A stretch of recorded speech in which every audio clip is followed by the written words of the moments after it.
जो बोले सो निहाल। सत श्री अकाल।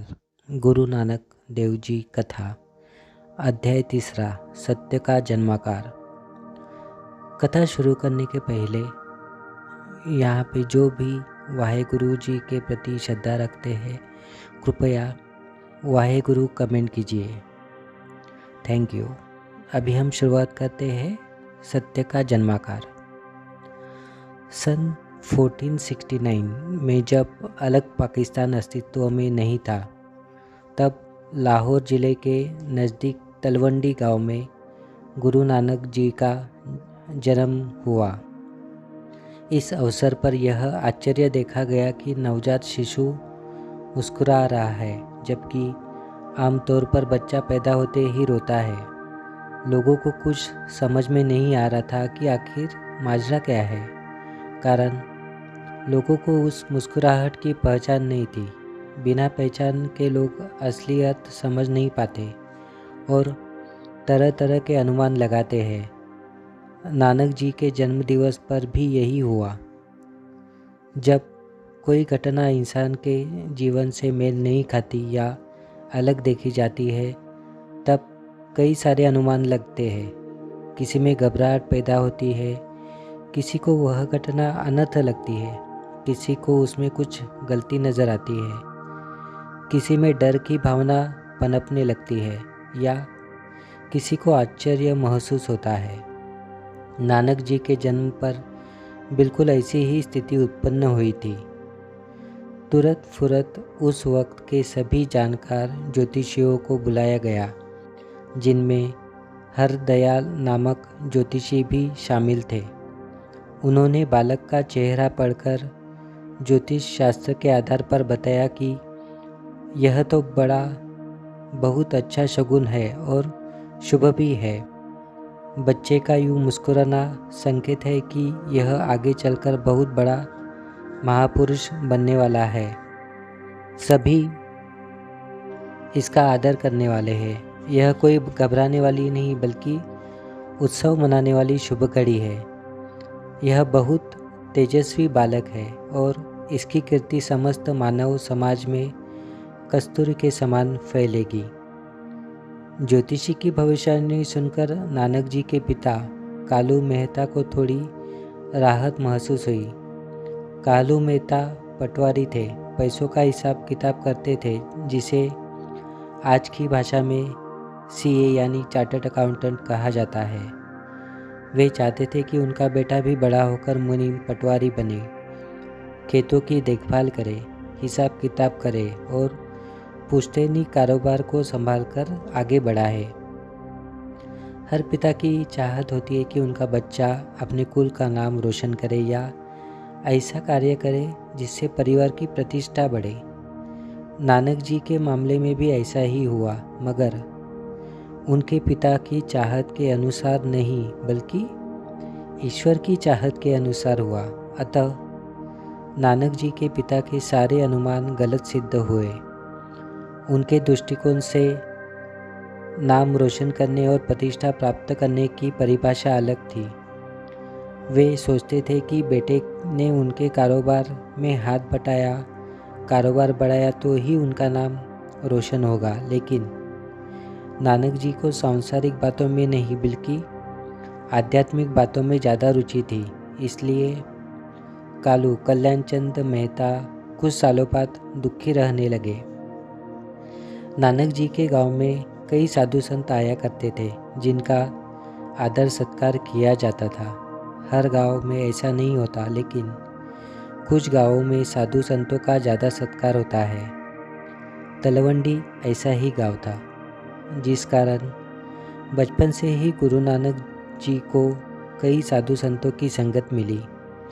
गांव के बाहर जंगल में साधु संत जी डेरा डालकर बैठते थे और कुछ दिन रहकर चल देते थे। फिर कुछ नए साधु आते। इस तरह यह क्रम चलता रहता और गुरु नानक जी वहाँ ज़रूर जाया करते थे। स्कूल में शायद वे उतना उपस्थित न रहते हो जितना सत्संग में। वहाँ उन्होंने सभी तरह के संतों की वाणी और आत्मकथाएं सुनी। फिर वह राबिया हो, फरीद जैसे मुसलमान संत हो या हिंदू संत हो, सभी के बारे में वे सुनते थे। इस तरह बचपन से ही उन्होंने दोनों तरह की बातें सुनी। संतों के ज्ञान का श्रवण उन्हें बहुत भाता था।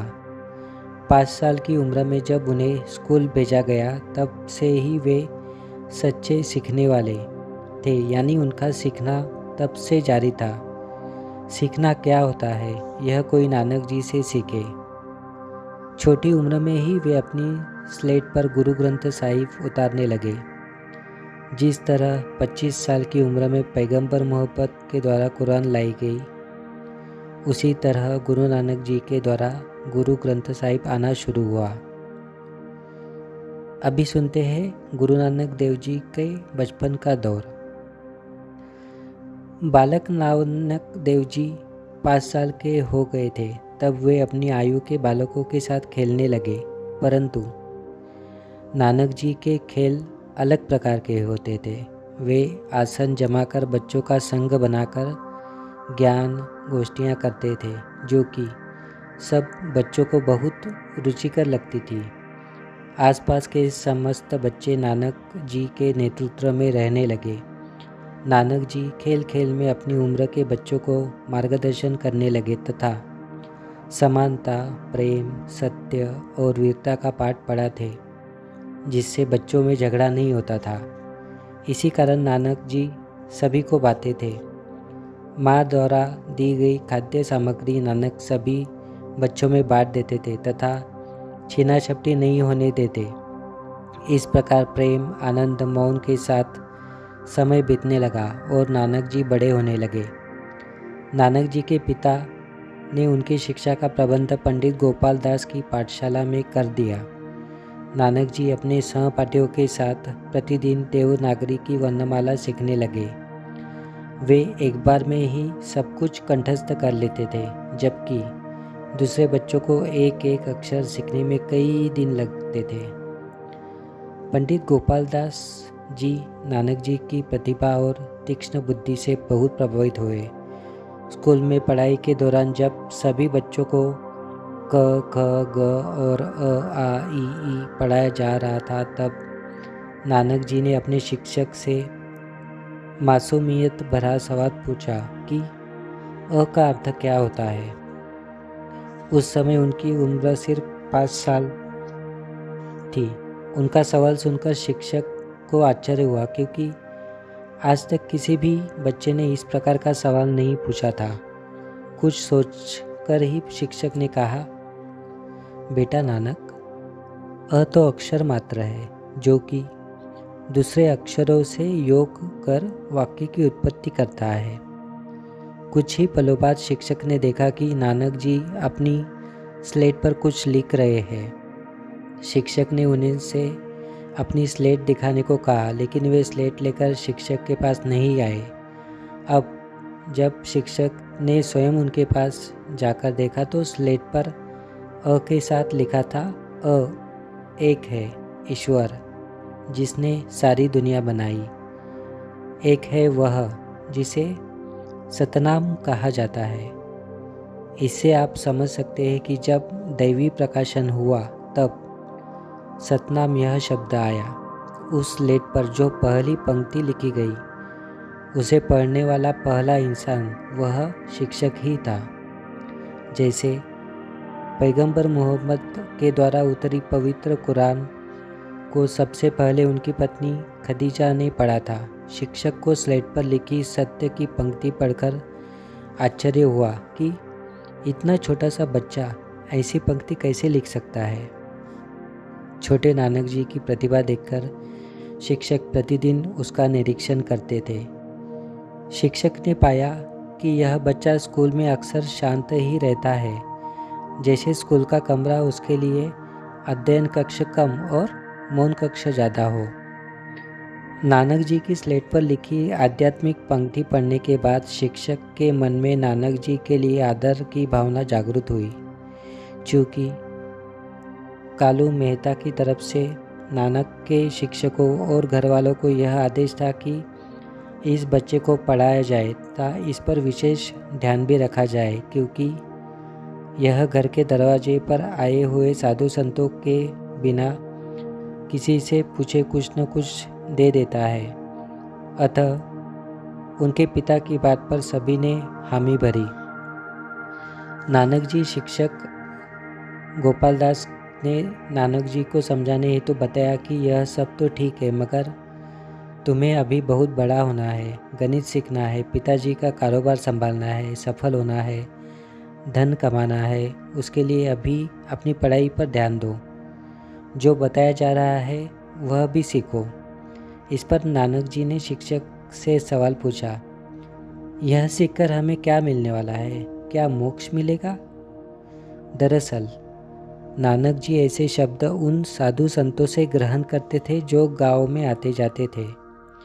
नानक जी उन संतों से भी सवाल किया करते थे कि क्या किताबी बातें पढ़कर मोक्ष मिलने वाला है? यह सब क्या परलोक में भी काम आएगा? उस बच्चे के ऐसे सवाल सुनकर शिक्षक खामोश हो जाया करते थे। उनके पास बच्चे के सवालों का कोई जवाब नहीं होता था।